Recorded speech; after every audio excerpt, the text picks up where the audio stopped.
Passing Parade. Your favorite stories as told by your favorite storyteller. A man whose voice is familiar to millions of theater goers and radio listeners. Here's John Nesbitt to bring you some stories from The Passing Parade.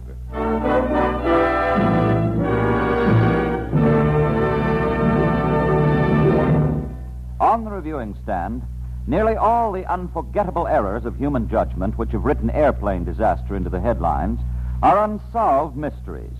The men who make the mistakes or are suddenly overwhelmed by the mistakes of others are killed, and there are no living witnesses. Not on this side of heaven will we ever learn what took place in some young man's brain the split second before he crashed. An outstanding example of the baffling character of most of these catastrophes is the case of the airplane which did something that the nation had half expected for 20 years and yet didn't quite believe could happen. The 10-ton Army bombing plane which met its death in a fraction of a moment when it struck the tallest office building in the world. You can't build up any special kind of story. The cold, breathtaking record is all that we ever have.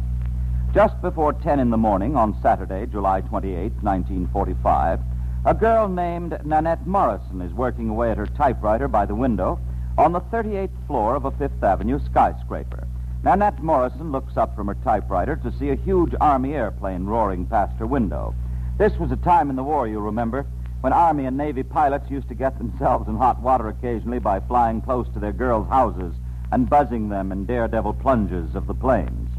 For this reason, as the big airplane shoots past her window, Nanette Morrison laughs and waves her hand to the men in the cockpit, and at the same instant she senses that it is death she is signaling. The young men are sitting like frozen statues in the cockpit, hypnotized by their peril, their arms tearing at the controls to try to get their plane to climb. Nanette stands there in the skyscraper window, frozen too now, her fist jammed against her lips. Hundreds and perhaps thousands of New Yorkers, like Nanette, glanced up at that instant to gaze upon the birth of a disaster. And since it was unbelievable, few of them could realize what their eyes were announcing to them. Another New York girl named Maria Little writes in her report to me, "I was window shopping down below on Fifth Avenue looking at the coats in Lord & Taylor's. The roar of the propellers frightened me. I looked up to see the plane shooting straight down the avenue between the tall buildings, and I thought it was a stunt. I said to a friend, 'If that dizzy flyer isn't careful, he'll go right on until he runs into the Empire State Building.' We both laughed, and we turned back to look at a mink coat, and my friend said, 'Yes, that's what Mayor LaGuardia is always complaining about,' and then we both gasped, for a roar like a munitions factory exploding shook the entire center of town. Perhaps 50,000 people confessed willingly later that their first thought had been, America is being attacked from the air by some new rocket bomb.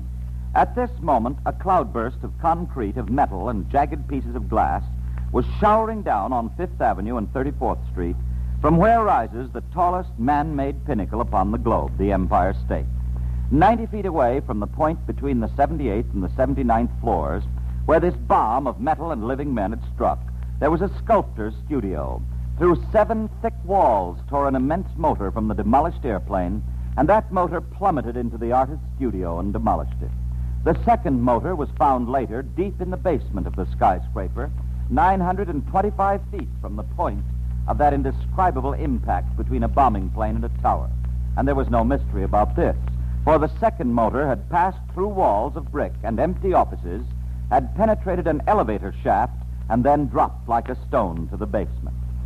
In the higher offices, that is, in the higher windows of office buildings nearby the Empire State, men had been sitting at their desks, feet up on the blotters, telephoning their wives about getting home early that Saturday. Others were salesmen, getting in a few last orders before closing shop. Others, hundreds of others, were office girls telephoning companions and planning shopping expeditions in the early afternoon.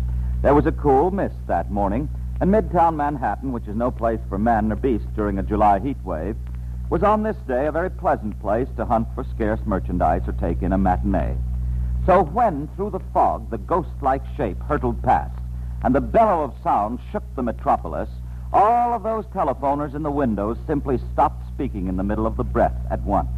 At the other end of 100 lines, the wives and the boyfriends and the customers began jiggling the receiver stand, signaling the operator that they were cut off. Or they kept saying into the mouthpiece, "What is it? Why have you stopped talking?" A long, long wait, and then the reply, In God's name, I don't know. But I guess we're invaded. We'll sum up the records of this mystery, which holds no solution, just as soon as our announcer takes the usual intermission here, and then the evidence that remains concerning the unbelievable traffic accident of the passing parade. That's the first half of John Nesbitt's story on today's passing parade. While he's preparing his notes for the second portion, let's listen to some music from Victor Young.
Here again is John Nesbitt to continue his story on the passing parade.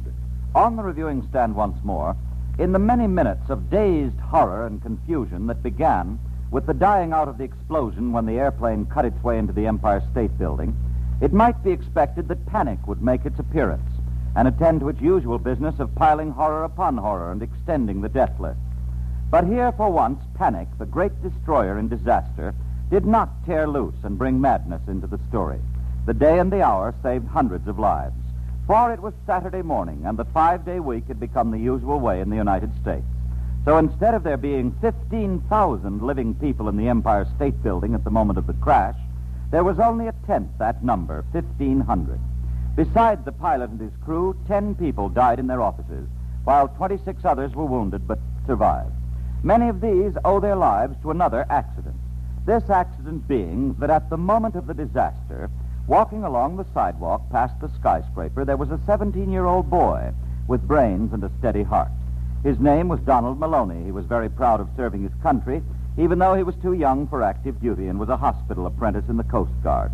As this boy jumped back from the sinister rain of shredded glass and metal that whistled down through the air to Fifth Avenue, he remembered at once that he was being trained to administer to bodies shattered by war. Young Donald kept his head as thousands of others gazed upward, gasping about an invasion or some new weapon of the enemy. He dashed into a drugstore. Minutes before the ambulance sirens could be heard wailing down the streets, this Donald was shouting to a drug clerk to give him morphine, hypodermic needles, and other restricted drugs. And the clerk had sense enough to recognize that the law mustn't hold in such a moment, and he gave the boy these supplies. Donald was in the Empire State Building, had fought his way to the elevators, and been taken to the chaos of the floors which had been penetrated by the shattered plane, and within a few moments was treating the screaming victims. And then he squeezed through a knife-edged crevice in the tangled wreckage of machinery. He administered morphine to a woman caught in the mass of twisted metal, and he brought her out of it alive. The 5-day working week saved hundreds, and the boy from the Coast Guard saved his dozens.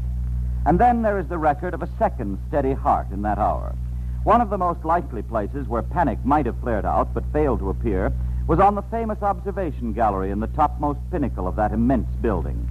35 tourists that morning had paid their fee, and at the instant the great projectile dug into the skyscraper, these persons were lined up behind the plate glass on the gallery of floor 86. A flash of flame enveloped the whole tower, and caught as they were up there at the top of the highest building on the earth, a state of frenzy might have arrived. But as the overwhelmed visitors looked at their uniformed guide, this man quietly pulled himself together, and in his most professional tone, he requested them to accompany him at once. The day's tourists obeyed him. He gathered them together and herded them politely to the 65th floor where they took the elevator to the street. The guide's name is Louis Petley. When his routine life brought him this incredible moment of importance, he met his requirement with valor. For the rest of it, the experts came, the generals and the engineers came, and as they knew in advance, the puzzle was totally baffling. The pilot was competent and able, Lieutenant Colonel William Smith, Jr. With him were Staff Sergeant Christopher Dimitrovich and an enlisted man named Albert Perna. This doomed man had been feeling very lucky that morning. He was stuck in Bedford, Massachusetts, and at the last moment had been given the chance to hitchhike aboard this plane to glamorous New York. The bombing plane itself had as its name Old John Feather Merchant. It was in superb and in-tested condition. The careful detective work piled up the clues minutely, but they were, of course, useless. It was determined that the big airplane had boomed through the canyon made by the buildings on Fifth Avenue at a speed of 19,800 feet each minute. That speed was not enough, as I understand it, for the craft to rise in time above the soaring tower that lay ahead. Mayor LaGuardia arrived at the place of the tragedy within minutes of the echoing thunder, and he said the obvious thing: he was flying too low. And although this opinion might sound preposterously unnecessary, it contains the only fact which is certain.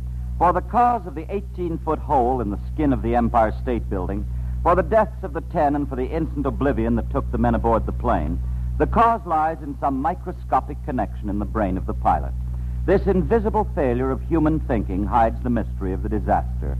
It was this that led the pilot to fly appallingly low over Manhattan Island on a morning of blinding fog. It was this that led him to ignore a radioed warning that came to the plane from LaGuardia Field. And ironically, the weather tower actually used a phrase that prophesied the incomprehensible accident. For the warning was, the visibility is so bad we can't even see the top of the Empire State Building. So whether there was a dreadful cross-circuit in the brain of an intelligent man or a hidden failure within the intricate workings of the airplane, the story, like the others, must go down the years without a conclusion. The men who make the airplanes and the men who fly them, they simply stopped long enough to draw in their breaths as they read the news. It's part of the down payment we must make to capture the sky, they said, and they went on with their work. Whether they spoke it aloud or not, all of these men knew that this was exactly what would have been wanted by the men who desperately fought that airplane amuck as it whistled like an arrow straight down Fifth Avenue to oblivion. You have been listening to Your Favorite Stories as told by America's favorite storyteller, John Nesbitt. Be with us the next time we move to the reviewing stand for yet another glimpse of the passing parade. This is the United States Armed Forces Radio Service, the voice of information and education.